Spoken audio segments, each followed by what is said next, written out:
Grazie mille a tutti per essere qua, a tutti i nostri fanti del territorio di Verona, Treviso, ma che comunque rappresentano un po' tutto il nostro Veneto, soprattutto anche come ovviamente anche categoria, perché di fatto insomma noi siamo qua per rappresentare e presentare un libro fatto dalla nostra Anna Maria Viggiani che di fatto rappresenta un mondo, quello di Fanti, che le è stato molto vicino e che lei ha partecipato grazie anche alla tua famiglia, dicevi, perché di fatto questo è.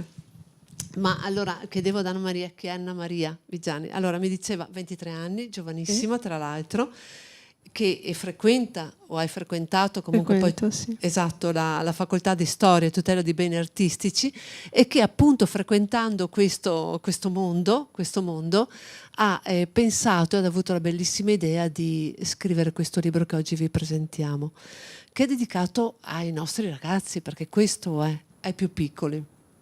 Credo che ne abbiamo bisogno e ne hanno bisogno, perché per noi adulti, per noi grandi, di per sé ci è stata tramandata la storia, no? Attraverso i nonni, attraverso i genitori, attraverso anche le nostre realtà odierne e anche il mondo attraverso la nostra politica, perché di fatto anch'io, essendo amministratrice, ho conosciuto il nostro Donisi e per cui insomma ci è stato aperto un mondo che conosciamo.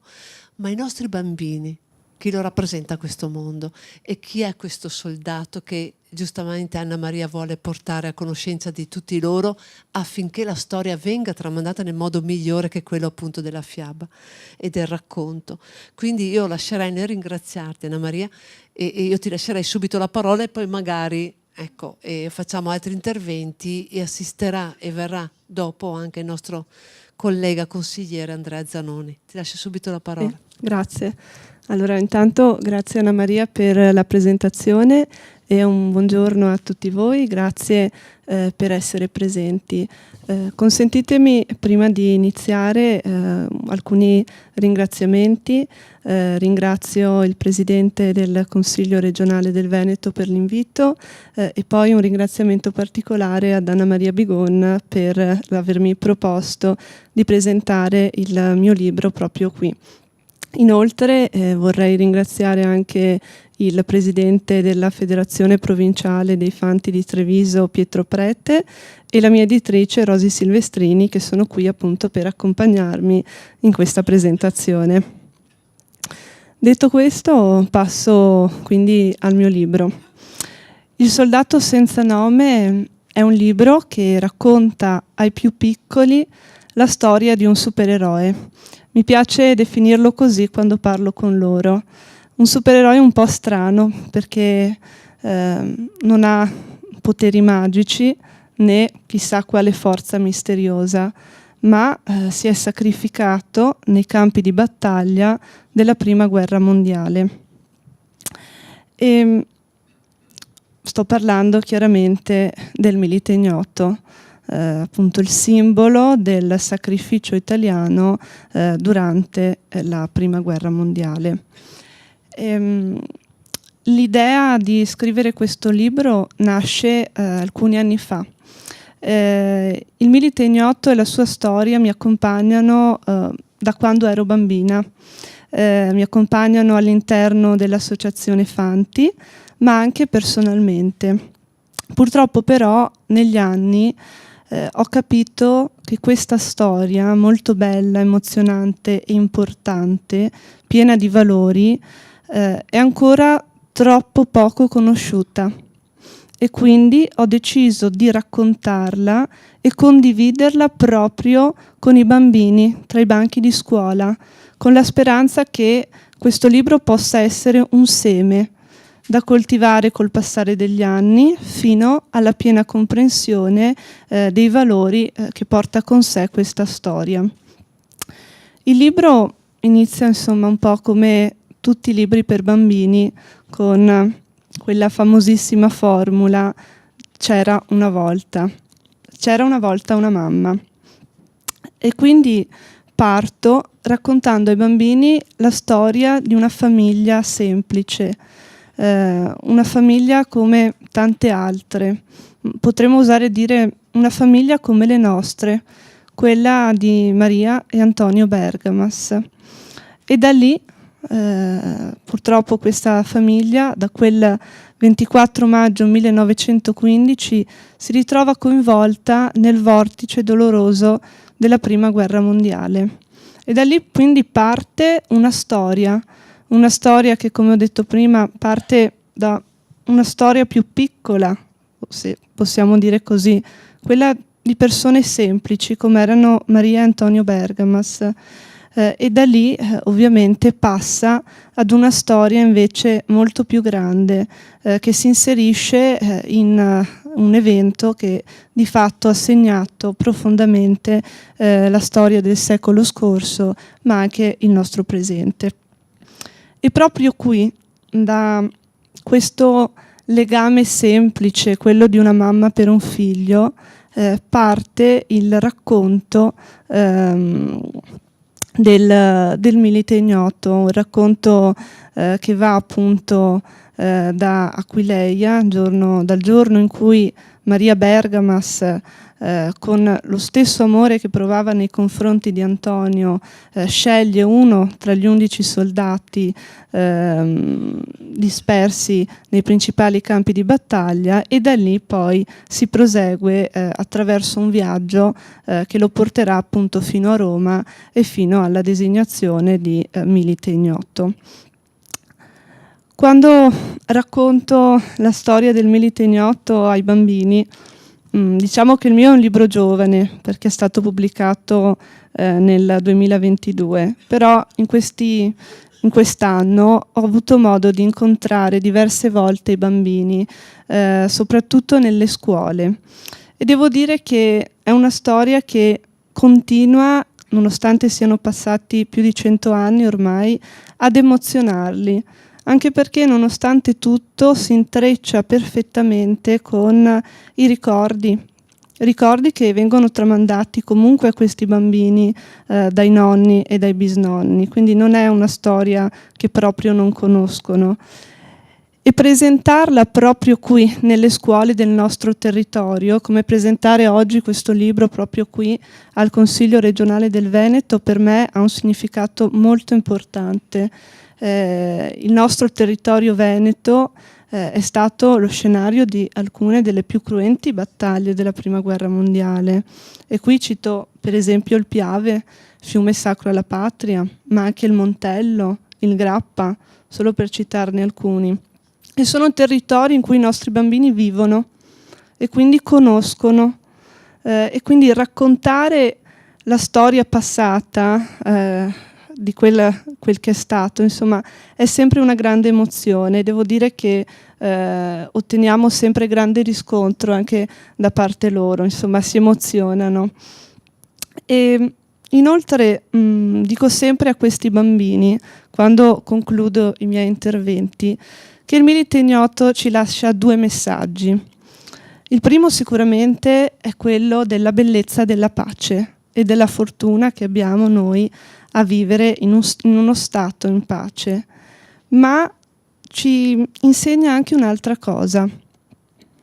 E anche qui mi rifaccio un po' alla mia esperienza personale. Io l'anno scorso ho fatto il servizio civile al Memoriale Veneto della Grande Guerra di Montebelluna, e quindi ho speso il mio tempo per gli altri.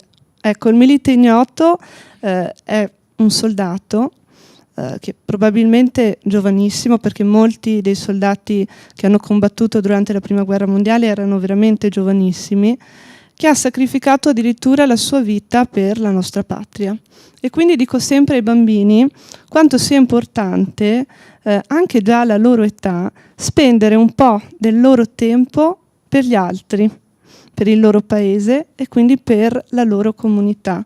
E io trovo che questo, oggi più che mai, sia un messaggio molto bello, perché è un modo per far conoscere a questi bambini la parte migliore del mondo, che spesso purtroppo non conoscono, che è fatta di persone buone, di persone brave, che potrebbero appunto stimolarli a appunto seguire una linea, insomma, giusta, una buona via. Ritornando un po' alle origini di questo libro, come appunto ricordava bene prima Anna Maria Bigon, nasce anche da un'esperienza personale. Io infatti conosco la storia del Milite Ignoto da quando ero una bambina e infatti posso dire c'ero anch'io quel sabato di ottobre del 2011 alla stazione ferroviaria di Treviso, quando in occasione del 90° anniversario della tumulazione della salma del Milite Ignoto da Aquileia a Roma, l'associazione Fanti, e qui lo ricorderà bene il nostro presidente provinciale Pietro Prete, ma probabilmente anche molti dei Fanti qui presenti, l'associazione Fanti insieme al Ministero della Difesa organizzò un treno della memoria, un treno speciale che ripercorse appunto lo stesso tragitto da Aquileia a Roma, percorso 90 anni prima dal treno del Milite Ignoto, e anche quel treno all'epoca fece sosta nelle diverse stazioni, tra le quali appunto Treviso. E lì, in mezzo a quella folla, c'ero anch'io, e così ho conosciuto la storia del Milite Ignoto. Una storia che appunto, come dicevo prima, mi ha accompagnato fino a qui e fino appunto alla decisione di condividere una storia che per me è sempre stata molto emozionante, soprattutto per quanto riguarda il momento della scelta di Maria, quando lei comincia a muoversi all'interno della Basilica di Aquileia tra quelle 11 bare. Ecco, per me quando ero bambina quello era il momento più magico, era come se su Maria scendesse una polverina magica, insomma la aiutasse a scegliere qual era il soldato che doveva rappresentare appunto il sacrificio italiano durante la Grande Guerra. E quindi questa è un po' la storia di questo libro. E vorrei concludere questo mio intervento, prima di invitare il presidente Prete e la mia editrice Rosi Silvestrini, leggendovi l'ultima pagina del mio libro, che è un po' un messaggio che dedico a tutti i bambini, ma anche a tutti noi adulti, perché non dobbiamo dimenticarci di ricordare sempre a questi bambini che il mondo è un posto bello e che loro possono contribuire a renderlo un posto migliore. Allora leggo.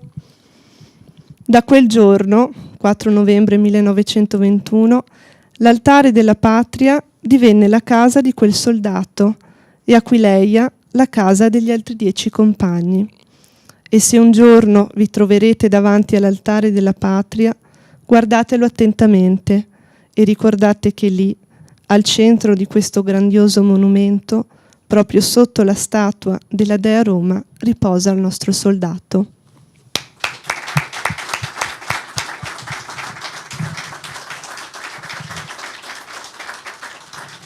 Grazie veramente Anna Maria. Ma la cosa che veramente secondo me è anche emozionante dal punto di vista della mamma, perché dobbiamo ricordare che il Milite Ignoto, che è raccontato benissimo e che dobbiamo trasmettere, è un racconto fondamentale, che è una storia sua.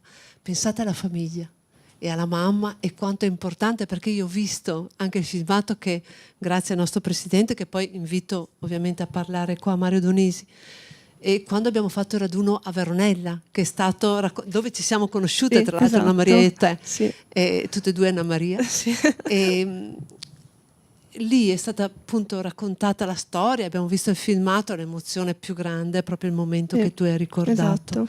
Anche dal punto di vista della mamma che perde il figlio, vero?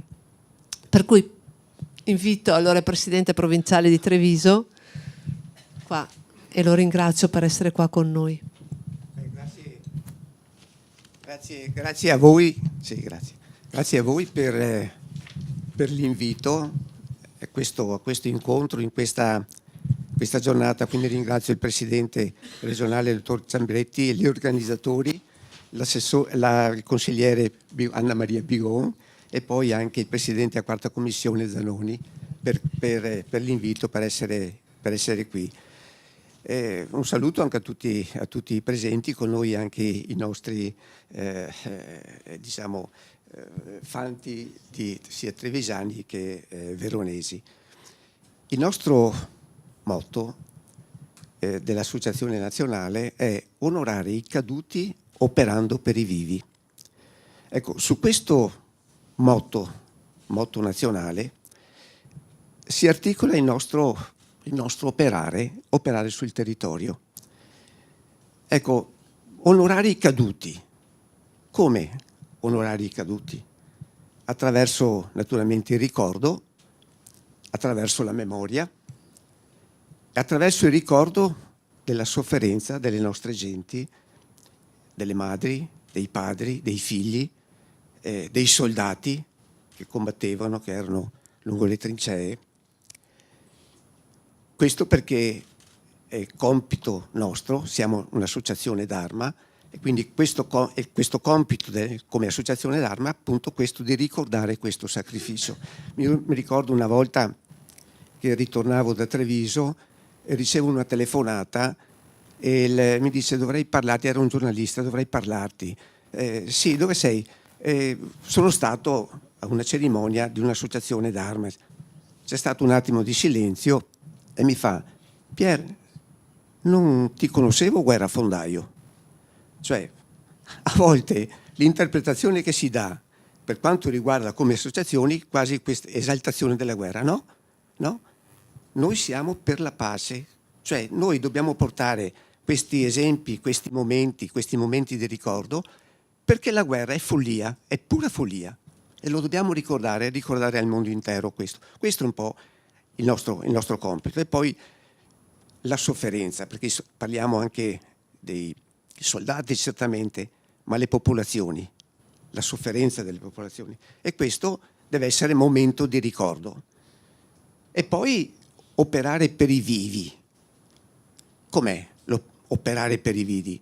Se non la solidarietà. Prima Anna Maria parlava, diciamo, del servizio civile, eccetera.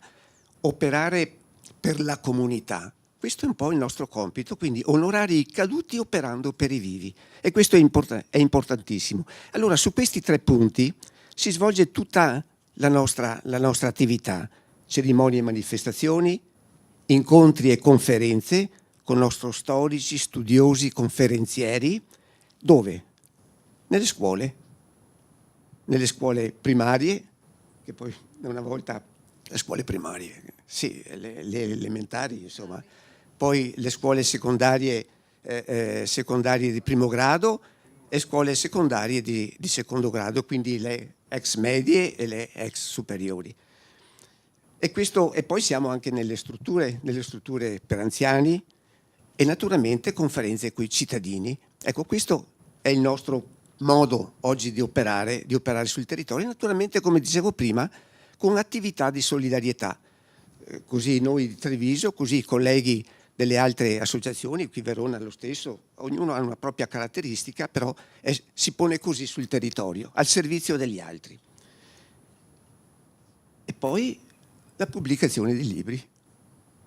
Ecco, e qui colgo l'occasione per ringraziare la Regione del Veneto, nel senso lato, perché ci ha dato nel tempo una mano per queste pubblicazioni. Su molte ci siamo arrangiati noi, ma su altre non saremmo riusciti a concretizzare quello che avevamo previsto se la Regione, gli enti, eccetera, eccetera, non ci avessero dato una mano. E questo vi ringrazio in senso lato, senza nessun distinguo, ecco, chiaramente.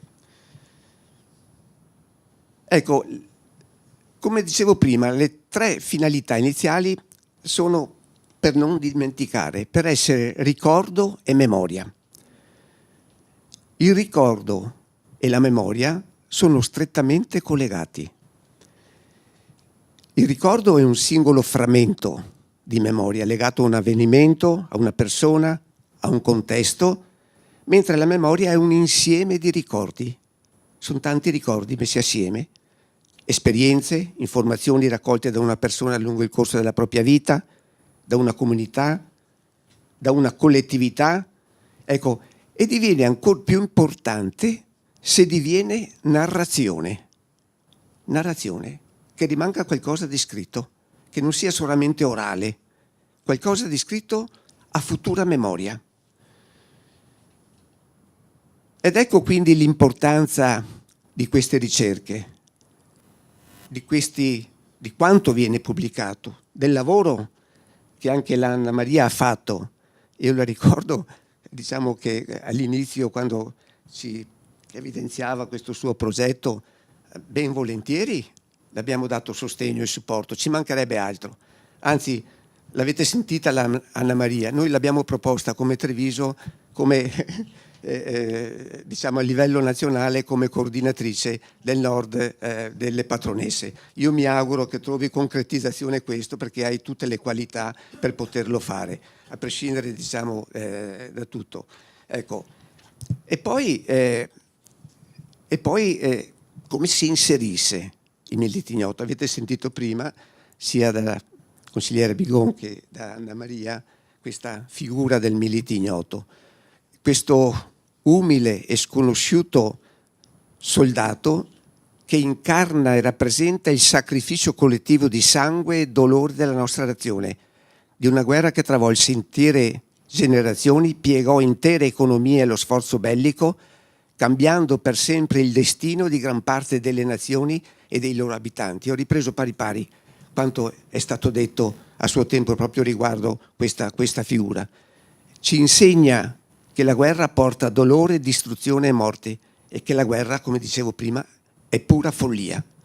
Riporto le parole di Papa Benedetto XV, che ad agosto del 1917, con il mondo dilaniato dalla grande guerra, eccetera, eccetera, avendo davanti ai propri occhi gli orrori della terribile bufera che si è abbattuta sull'Europa, scrive una lettera ai capi dei popoli belligeranti chiedendo di giungere, ecco qua, quanto prima la cessazione di questa lotta tremenda, la quale ogni giorno più apparisce inutile strage.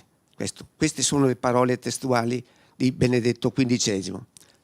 Ecco, il passato con tutto il suo patrimonio lo comprende ed appartiene a noi, e quindi è doveroso portare questo passato, tramandarlo alle future generazioni. Allora, come meglio intercettare diciamo, i nostri giovani se non nelle scuole?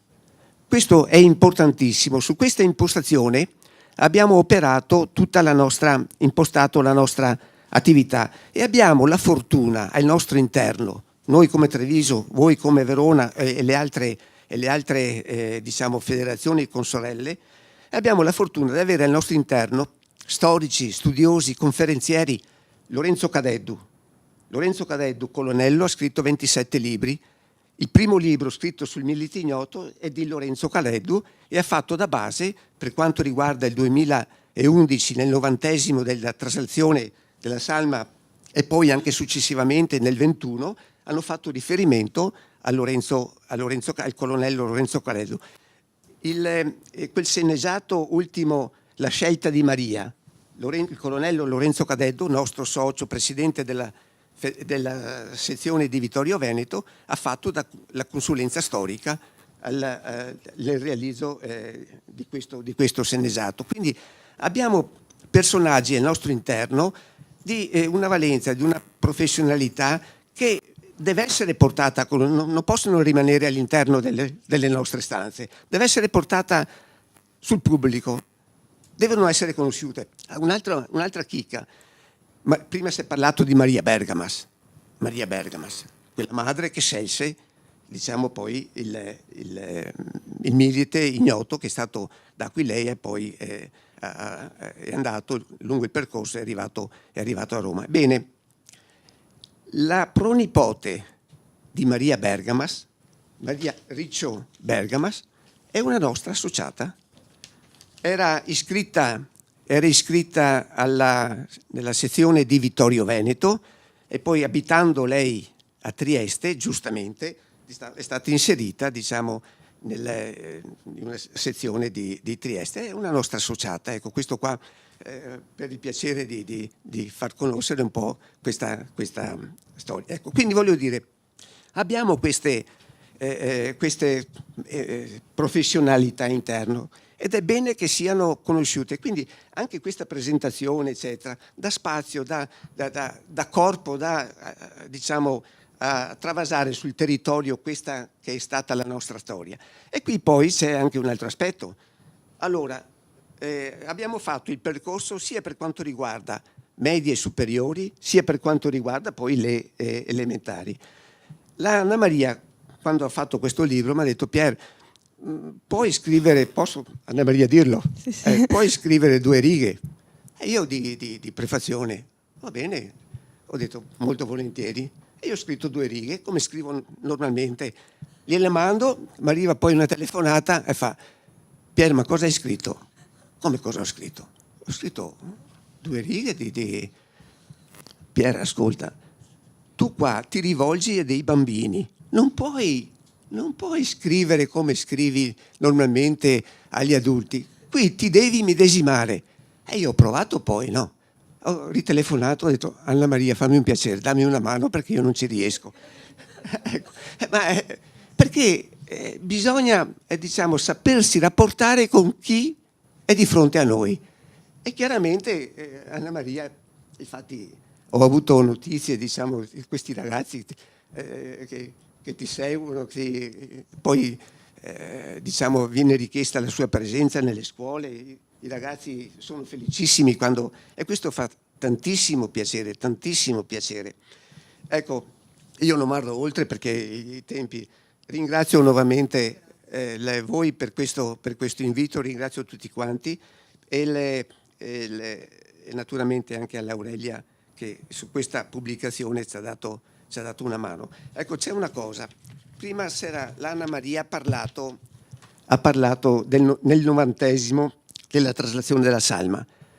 A un certo punto io ero insieme con tanti colleghi, eravamo a Treviso, alla stazione di Treviso, in attesa del treno, che arrivasse il treno.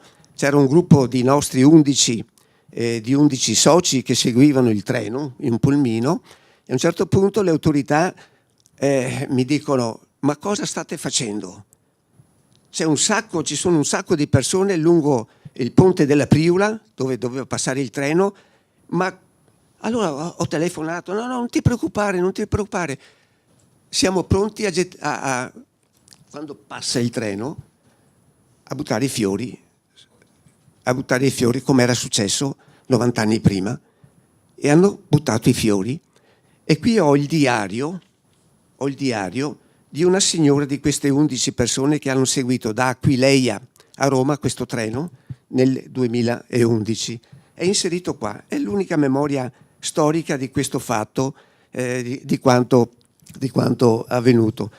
Se mi permette posso donarlo, è stato pubblicato poi sul Fante d'Italia. Ecco, grazie di cuore per l'invito e grazie a tutti quanti anche per la pazienza di avermi ascoltato. Grazie.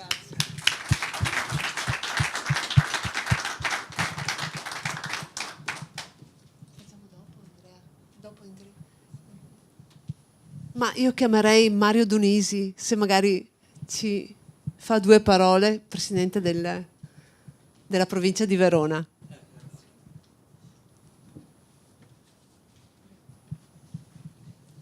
Intanto grazie dell'invito all'Anna Maria, grazie anche all'altra Anna per il suo intervento che ha fatto questo libro, che io lo sapevo già perché ci siamo trovati a Veronella, vero? E abbiamo organizzato con l'Anna Maria, ha detto: cosa dici se farlo pubblicare in regione? E ho detto: bella cosa. Allora, Anna, mi hai fatto venire in groppo alla gola perché io ho vissuto in casa con i nonni e purtroppo il fratello della mamma è un disperso in Russia, parlo della seconda guerra mondiale. Allora il nonno si è interessato molto per avere notizie del figlio, ma non ha mai ricevuto risposta. L'ultima cosa che abbiamo fatto con la mamma, allora, mi ha detto: voglio andare a Gargnacco in Friuli, dove c'è una chiesetta che era gestita da un frate che era cappellano della Russia. E là abbiamo guardato i faldoni dei nomi, abbiamo trovato il nome dello zio. Però il frate le ha detto alla mamma: signora, non lo cerchi più. Perché lui è decorato in medaglia d'oro. Perché? Perché nella ritirata aveva vicino un cugino. E il cugino era ferito, si è affiaccato, e per accudire il cugino non se la sentiva di lasciarlo solo, si è fermato e li hanno fatti prigionieri. Allora questo frate gli ha detto: guardi, non cercarlo più, perché quelli che hanno fatto prigionieri li ha rinchiusi in un capannone e gli ha messo il gas, il tifo petacchiale, un gas. Perciò, signora, non c'è più, non ci sono registri, non ci sono niente, e là non si sa le cause. Però con grande orgoglio, e qua lo dico con grande orgoglio, aiutato dalla nostra avvocato Anna Maria Bigon, nostra consigliera regionale, allo zio gli abbiamo dedicato una via a Povegliano. Una via, con tanto orgoglio, però dopo è arrivato il centenario del Milite Ignoto e Povegliano si è dato da fare. Io con la nuova amministrazione, con la Roberta Tedeschi, ho detto no, una via no, è meglio un cippo, perché per me il cippo rappresenta, a modo mio, rappresenta una tomba. E Povegliano ha fatto un grosso masso di pietra con scritto onori al Milite Ignoto. Questo è quanto ho voluto e ci ha aiutato tutta l'amministrazione, più l'Anna Maria ci ha messo anche lei del suo, perché altrimenti non si riesce a fare queste cose. Però io tengo molto, accudite bene, le mie 200 lettere di mio zio dal fronte russo. E queste 200 lettere, io dopo, Anna, ti regalo un libro dello zio, perché lo sa, l'Anna Maria l'abbiamo presentato a Povegliano, c'era lei sindaco. Ecco, e allora nella famiglia il nonno parlava sempre di queste cose. Allora tutti davano per detto che la tradotta militare dell'Armir è partita da Porta Vescovo. Non è vero? La tradotta militare dell'Armir è partita da Porta Nuova. Nessuno lo sapeva che è partito da Porta Nuova. Allora il nonno ha detto: andate a vedere la lapide che c'è scritto Porta Nuova. Da qua è partito l'Armir per la Russia. E loro davano da Porta Vescovo. E non è vero, è partita da Porta Nuova. Che il nonno mi ha detto, mi diceva allora quando era in mondo: caro Mario, quando sono andato a salutare il figlio alla stazione, gli ho detto: vai, ma non ritorni più. E così è stato. Non è più tornato, e la mamma è rimasta sola, perché aveva su quel fratello lì, è rimasta sola, ma il nonno e la nonna tutto il tempo era molto conosciuto a Povegliano, il nonno, perché faceva il portalettere. Anzi, è una famiglia di portalettere la mia, perché avevo il nonno, la mamma, il papà e il fratello. Molto conosciuto. Il mio nonno l'ho visto poco sorridere. Quando era in casa con la nonna, così che eravamo tutti in famiglia, lui aveva il pensiero del figlio. Entrava di casa e la fotografia la baciava tutte le sere che entrava. Dunque voglio dire, hai fatto una cosa meravigliosa su questo Milite Ignoto, perché allora questo parli della prima guerra, però è uguale della seconda. Non è che cambia tanto, perché un disperso vuol dire che è ignoto, non si sa dove sia. Il cugino, invece, il cugino del cugino, quello è un'altra cosa, quello l'hanno trovato e purtroppo è rientrato, l'hanno trovato. Ma a Povegliano ci sono 5 dispersi in Russia. Allora la mamma ha voluto mettere la fotografia del fratello nella tomba dei nonni, ma c'è stata una grande cosa burocratica che non volevano, sai, perché la polizia mortuaria non è che ti concede tanto. Alla fine con l'allora sindaco Biasi siamo arrivati al punto di mettere la fotografia, e questa è stata una grande gloria per la nonna, perché almeno sapeva dove andare a piangere. Ecco, questa è una storia vissuta in casa mia, proprio l'ho vissuta di pelle. Purtroppo, come diceva la Anna prima, questi Militi Ignoti almeno hanno una tomba dove andare a piangere a Roma per tutti. Quella è per tutti. Noi nei nostri paesi, quando è arrivato il centenario, l'anno del centenario, il 2021, tutti hanno fatto qualcosa per esaltare questo Milite Ignoto, anche per ricordarlo nel miglior modo possibile. Noi a Povegliano mi sono puntato che una via non mi piace, la via, perché se per lo zio va bene una via, perché non è, ma il Milite Ignoto è per tutti, non è uno singolo. E allora abbiamo fatto questo piccolo monumento, ma è bellissimo, benissimo. Allora, io adesso vorrei anche fargli un presente alla Anna che ha scritto il libro e vado a prendertelo. Grazie. Sì, dopo, dai, fa parlare, allora, fa parlare, sì, sì. Ecco, allora ringrazio tutti, ringrazio voi qua della dirigenza che avete fatto queste cose, ringrazio il presidente di Treviso e tutta la gente che c'è qua presente per questo libro, per questa presentazione del libro. Grazie a tutti. Grazie a Mario Donisi, grazie mille. Ecco, c'è il collega Andrea Zanoni che ringrazio tantissimo di essere qua, l'ho detto anche all'inizio, siamo insieme ad presentare Anna Maria Vizzani, per cui lascio la parola. Grazie, perché siamo Verona e Treviso. Lo so, ringrazio Anna Maria per aver organizzato questo incontro e naturalmente l'autrice Anna Maria anche lei per la presentazione. Io mi scuso, sono arrivato in ritardo perché eravamo in Commissione Ambiente dove oggi avevamo il report sulle leggi europee, sulle procedure di infrazione. Abbiamo parlato di alcune normative europee che sono fatte a tutela naturalmente dei cittadini, come quella sull'inquinamento dell'aria, e purtroppo come Veneto abbiamo 2 procedure di infrazione aperte perché abbiamo l'aria cattiva da tanto tempo e non riusciamo ad abbattere questo inquinamento. Poi la questione dei nitrati dovuta ai liquami degli allevamenti intensivi che inquinano il terreno e le falde acquifere, e poi le aree protette della direttiva Habitat e direttiva Uccelli. Ancora non siamo in conformità con le leggi europee. Leggi di una istituzione, l'Unione Europea, che è un'istituzione importantissima e che è nata pensiamo alla CEE inizialmente, è nata anche proprio per evitare il ripetersi di guerre, e finora questa nostra cara Europa veramente è stata molto importante per evitare nuove guerre, e quindi è da tenerla veramente cara. Viene portato in Commissione Ambiente questo fascicolo proprio per farci capire che anche noi come Regione Veneto dobbiamo rimboccarci le maniche per tornare a rispettare il diritto europeo.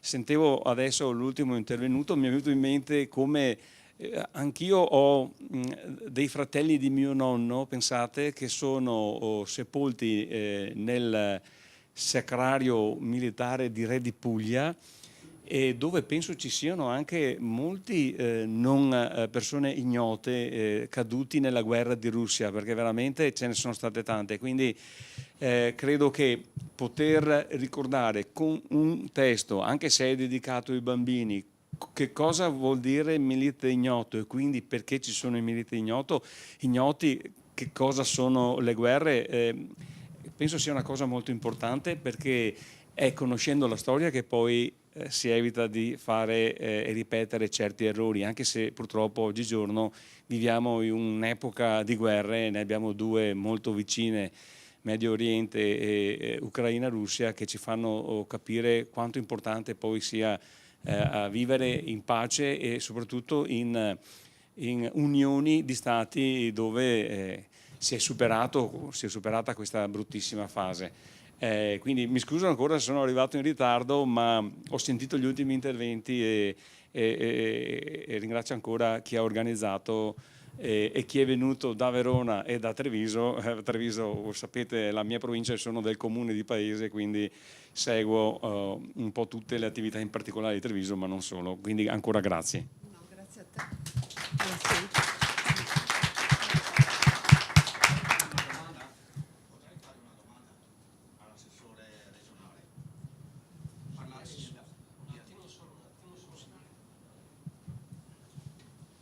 Parlate di andare nelle scuole.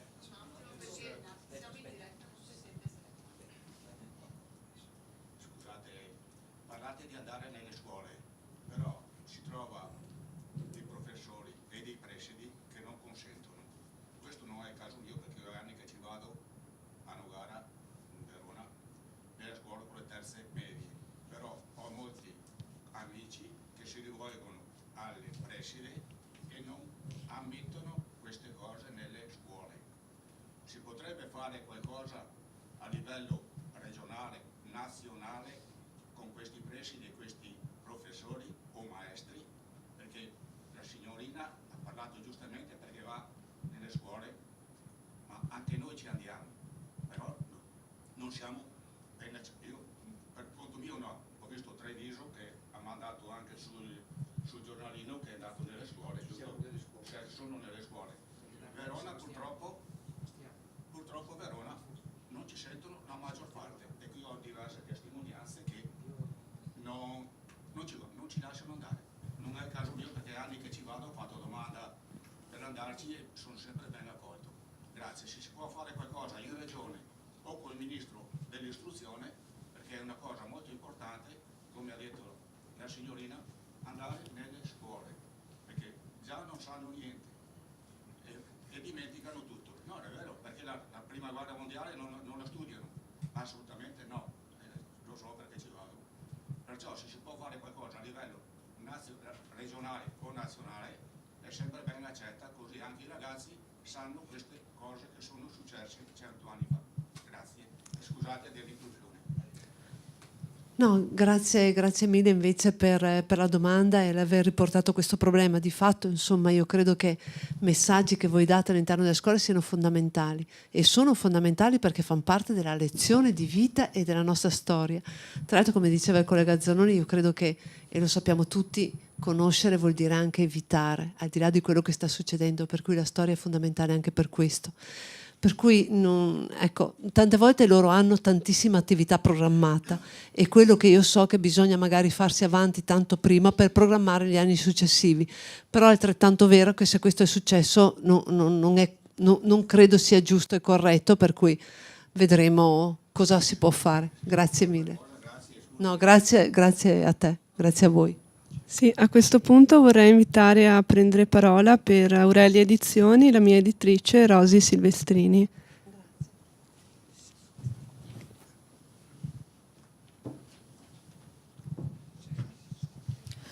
Buongiorno a tutti, grazie. Anch'io vorrei rivolgere un saluto naturalmente alle autorità presenti, agli ospiti, a chi ci segue in collegamento. Un grazie anche al Presidente del Consiglio regionale per l'invito, e naturalmente un grazie particolare al consigliere regionale Anna Maria Bigon per aver reso possibile questo momento e offerto la possibilità a una giovane autrice, Anna Maria Vigiani, di presentare il suo libro d'esordio dedicato proprio alla storia del Milite Ignoto. Un libro che ho avuto il piacere di pubblicare con la mia casa editrice, Aurelia Edizioni, e che lega naturalmente per esperienza personale, come abbiamo sentito, l'autrice, la Federazione Provinciale dei Fanti e la storia del Milite Ignoto. Una storia, quella del soldato senza nome, non facile per un pubblico giovanissimo, e che Anna Maria però è riuscita ad adattare per i più piccoli, con un linguaggio semplice, con l'intervento della fantasia, curando i testi e accompagnandoli da vivaci illustrazioni che lei stessa ha eseguito.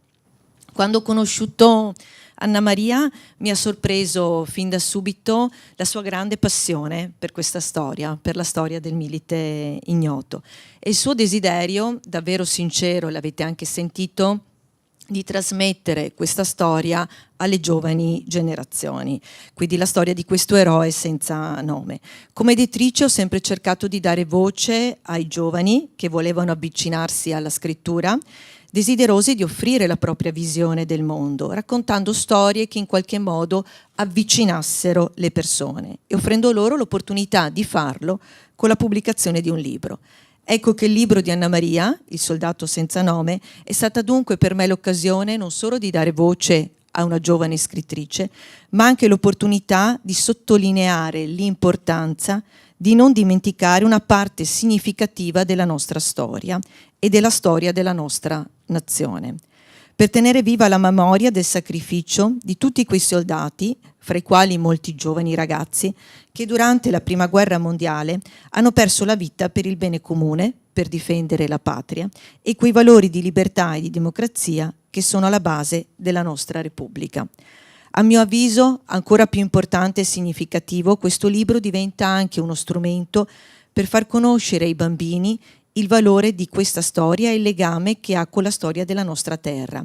Non dimentichiamo infatti che la commissione incaricata di individuare le salme dei soldati impossibili da identificare le ricercò proprio in quei luoghi dove gli scontri furono più feroci. Io ricordo per appartenenza, ma anche perché vicini al nostro territorio, il Monte Grappa e il Montello, che Anna Maria ha anche ricordato nel suo intervento.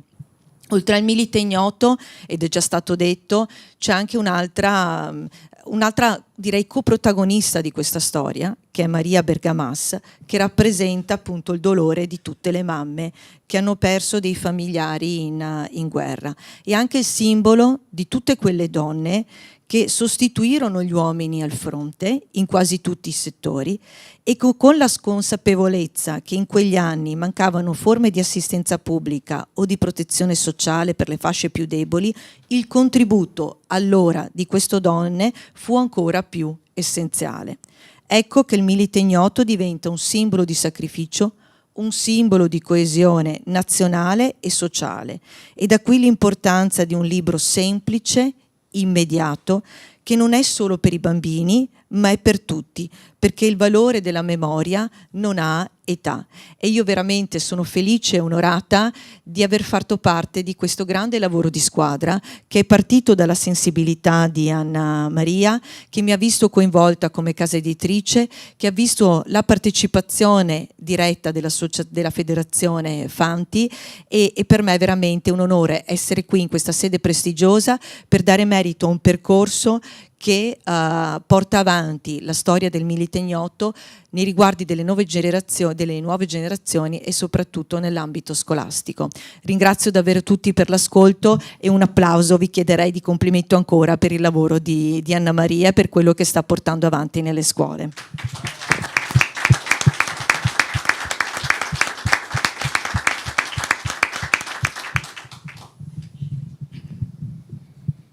Se non ci sono altri interventi,